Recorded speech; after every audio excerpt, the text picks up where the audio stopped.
Hey Riblets, here's another episode of How To's. Today we're going to discuss chicken. I know a lot of you make your chicken or have had chicken and it's been extremely dry, partially because you're pre-prep. So the first thing we're going to do what they call, fancy word, spatchcocking. Fancy word for butterfly in the chicken. Pretty much you're going to cut the chicken right around its back. The whole purpose of this is so that you can season inside and outside the bird. After you spatchcock it or cut it open, take your hand and you press down. You can do this with chickens, duck, for your Thanksgiving turkeys. You're gonna press down and break the backbone. Now after that's done, you see here you have your chicken inside and out. I have mustard here. The reason for mustard, two things. Mustard does not leave a flavor once cooked. And two, it helps your seasonings to adhere.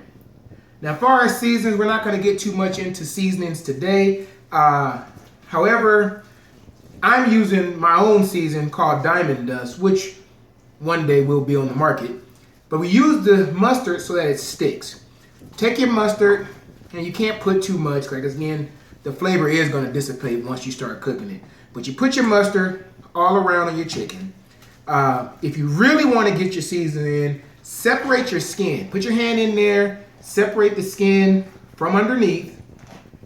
Leave it intact, but you just want to get a cavity in there so that you can put your seasoning and the meat itself gets seasoned all the way to the bone. Now, once that's done, you have your bird properly mustard and moisturized. You're going to take your season. I'm using the Diamond Dust here pretty much for chicken: salt, pepper, garlic, onion, paprika. There's a basic season you can use on chicken. Use that and base, and from there, add up whatever you want to get your own personal flavor profile. Pat your seasonings on. You want to get every nook and cranny of seasonings you can. Again, lifting that skin up to get it to that breast meat. Now the breast, I know, is typically the parts where we have the biggest trouble with.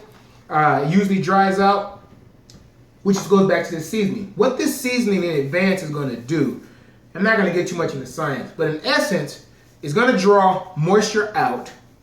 And then, since the moisture has to go somewhere, because we're going to wrap this in plastic, it's going to bring that moisture back inside the bird along with the seasonings.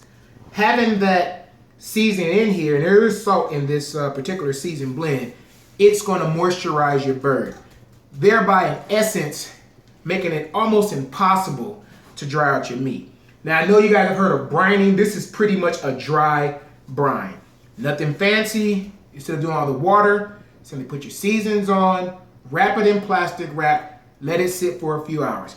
This particular bird is for Sunday's dinner, so we're going to let this season overnight. Tomorrow, I'm going to show you how we put it on the grill and show you the finished product. Until then, Riblets, happy grilling.